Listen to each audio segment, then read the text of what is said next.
Viewers, अगर आपको जिगर या मैदे का कोई इशू है तो आप ये वाला शरबत बना के ज़रूर पीजिएगा। इंशाल्लाह आप इफ्तारी में भी पीजिएगा और ये गर्मियों में भी आप बना के रख लें तो आपको उससे बहुत ज़्यादा फ़ायदा होगा। ये मैदे और जिगर के लिए बहुत ज़्यादा फ़ायदेमंद चीज़ है। बिस्मिल्लाहिर्रहमानिर्रहीम, अस्सलाम वालेकुम, welcome to my channel AS Creativity. Viewers, क्या हाल है? ठीक ठाक है? आई होप आप सब ठीक होंगे। तो जी व्यूअर्स, आज हम आपके साथ इमली और आलू बुखारे के शरबत की रेसिपी शेयर कर रहे हैं। बस 1 कप हमने इमली ली थी, उसको हमने 3 से 4 घंटे के लिए गर्म पानी में भिगो के रख दिया था। फिर उसकी गुठलियाँ रिमूव कर दी थी और उसको छान के उसका पानी हमने अलग कर लिया था। ये हमने आलू बुखारे को भी ओवरनाइट भिगो के रखा हुआ, तकरीबन गर्म पानी में ओवरनाइट भिगोएंगे तो फिर इसकी गुठलियाँ आप रख करके इसका भी पल्प आप ले लेंगे। ये पल्प भी आपने 1 कप लेना, इमली का पल्प भी 1 कप लेना है। तो वो हमने इसको अच्छी तरह से पकाना है मिक्स करके। इसमें बहुत कम इंग्रेडिएंट जाते हैं और ये बहुत मज़े का बनता है। और जैसा कि आपको पता है कि जिगर वगैरह के लिए ये बहुत फ़ायदेमंद चीज़ है। रमज़ान में जब आप फ्राई चीज़ें खाते हैं तो साथ आपको ऐसे ही ड्रिंक ज़रूर पीनी चाहिए।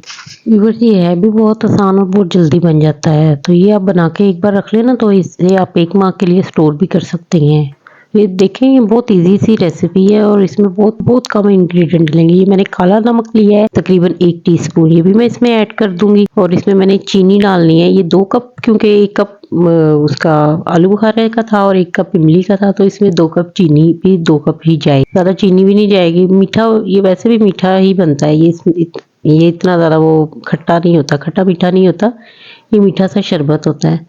बड़े मज़े का बनेगा। इंशाल्लाह आप भी इस रेसिपी से मेरी बनाइएगा ना, आपको बहुत ज़्यादा पसंद आएगा। 2 कप चीनी डालनी है और इसको फिर मैंने ब्लेंड करना है। मैं चीनी क्योंकि डाल के मैंने ब्लेंड करना है, इससे ये फ़ायदा होगा कि चीनी भी अच्छी तरह से क्रश हो जाएगी और फिर ये बस पकने में ही जितना टाइम लगेगा वही लगेगा।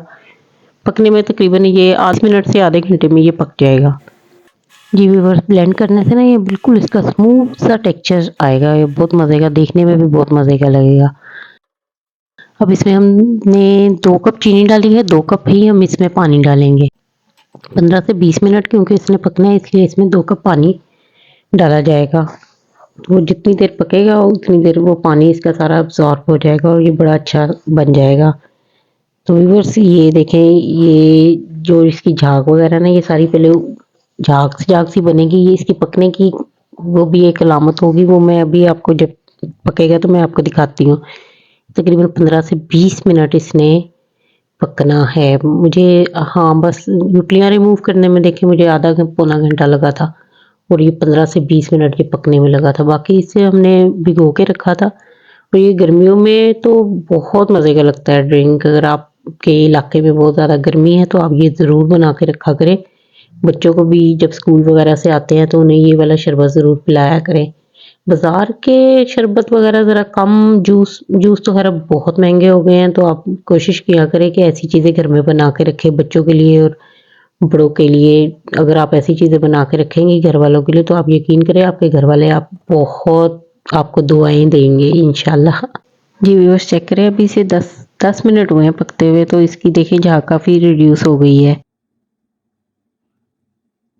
जी व्यूअर्स, इसके पकने की ये अलामत होगी कि जब आप इसे उठाएंगे तो ये एक तार सी बनेगी और ये देखिए अच्छी तरह से गाढ़ा कितना थिक सा हो गया है। ये बड़े मज़े का बन गया है। जब ये ठंडा होगा तो फिर आपने इसे दिखाना है। मैंने क्योंकि डिस्प्ले में दिखाना था तो इसलिए मैंने आपको फ़ौरन से गरम ही दिखा दिया था। थोड़ा सा आप इसमें ये इमली और आलू बुखारे का शरबत डालेंगे, बाकी आप इसमें पानी ऐड करेंगे। अभी हमारे इलाके में थोड़ी सर्दी है तो मैंने इसमें बर्फ़ वगैरह अभी हमने पीनी शुरू नहीं की, इसलिए मैंने इसमें बर्फ़ ऐड नहीं की थी। वैसे भी हमने पिया था, बहुत मज़े का बना था। तो आप बनाइएगा, इंशाल्लाह आपको इफ्तार में बहुत मज़ा आएगा ये पी के। रिफ्रेशिंग सा एक फ्लेवर आएगा आपको, आप मुझे दुआएं ही देंगे इंशाल्लाह। जी व्यूअर्स, आप इसे बनाइएगा, पिएगा और हमारे चैनल एएस क्रिएटिविटी को लाइक, सब्सक्राइब और फॉलो ज़रूर कीजिएगा। Thank you so much, thanks for watching my channel. Okay viewers, Allah हाफिज़।